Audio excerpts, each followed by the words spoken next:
pulsando la opinión de abogados venezolanos acerca de las reales implicaciones del reciente discurso de Freddy Bernal contra los homosexuales y la posibilidad de que sean incluidos dentro de la plantilla de policías en Venezuela. Nos acompaña aquí en VerTV Noticias Tamara Adrián. Bienvenida. Gracias, Mariana, muy de usted.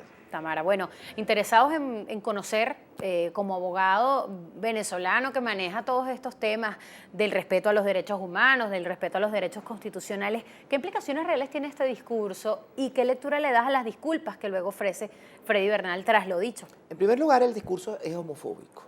La homofobia es un odio social que es igual que el racismo, que el sexismo, que la xenofobia, simplemente pretende que un grupo de personas sea inferior o por el color de su piel, o por su sexo, por su religión, o en este caso por su orientación sexual o por su identidad de género. Y le pretende, en esa inferioridad creada, impedir el goce de derechos iguales al resto de las personas.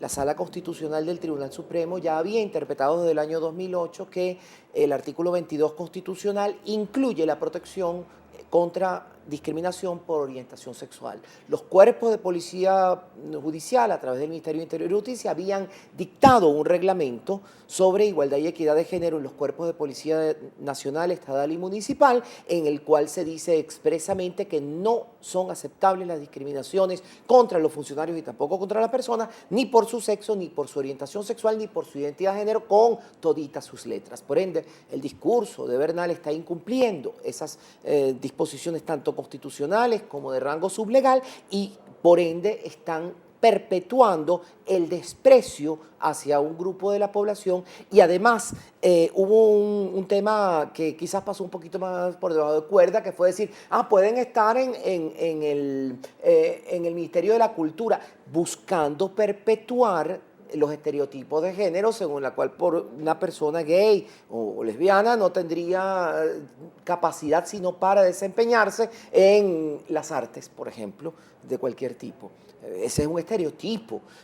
Si existen 12.5% de personas gay o lesbianas y un 20% de personas bisexuales, más o menos, más un 0.5% de personas gay. Entonces estamos hablando de la tercera parte del planeta. Y en el 97% de los gays y las lesbianas no se nota y están ahí, son tu hermana, tu hermano, tu prima, tu primo, etcétera, etcétera. Pero entonces, ¿qué es lo que quiere qué dice el señor Bernal?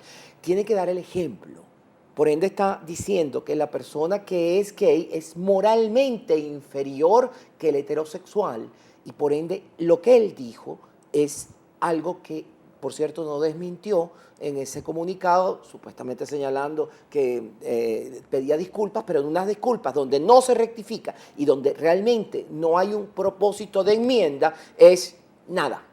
¿Qué ocurre con el discurso desde el oficialismo? Me refiero a estas últimas 2 semanas. Freddy Bernal con estas últimas declaraciones sorprende y prende las alarmas de prácticamente todo el país, porque casi todos somos sensibles a un discurso así, pero lo sumo al de Roy Chatterton en días pasados. ¿Qué ocurre con el discurso oficialista tan agresivo en esos términos, ¿no? De discriminar a las minorías o a la mitad del país? Yo creo que hay un problema de falta de aglutinamiento de las voluntades de las personas que siguen o están siguiendo o han seguido al gobierno en algún momento. Se desmorona la base clientelar, se desmorona la base que seguía al gobierno frente a una realidad que nos oprime desde el punto de vista de la ausencia de productos, desde el punto de vista de las colas, desde el punto de vista de toda una cantidad de situaciones, y entonces el aglutinamiento pretende ser hecho utilizando aquel método que ya Hitler utilizó mucho, el enemigo externo, y entonces para crear un enemigo externo, para crear un enemigo tienes que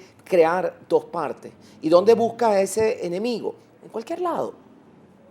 Lo buscas en la parte política, lo buscas afuera y tienes que reforzar el discurso de odio. Y el discurso de odio, por medio de la propaganda, va a buscar exactamente lo mismo, considerar que el que está por este lado es moralmente superior y el que está por el otro lado es moralmente inferior. Es exactamente el mismo mecanismo. Por eso es que donde tú permites una discriminación política es muy fácil obtener también o permitir una discriminación por orientación sexual o por religión o por cualquier otra causa. Y por supuesto, frente a eso, los supuestos discursos de inclusión son una mentira grande como una catedral. Gracias a Tamara, Adrián y a ustedes por permitirnos ser una vez más quienes lo entretienen, pero también lo informan.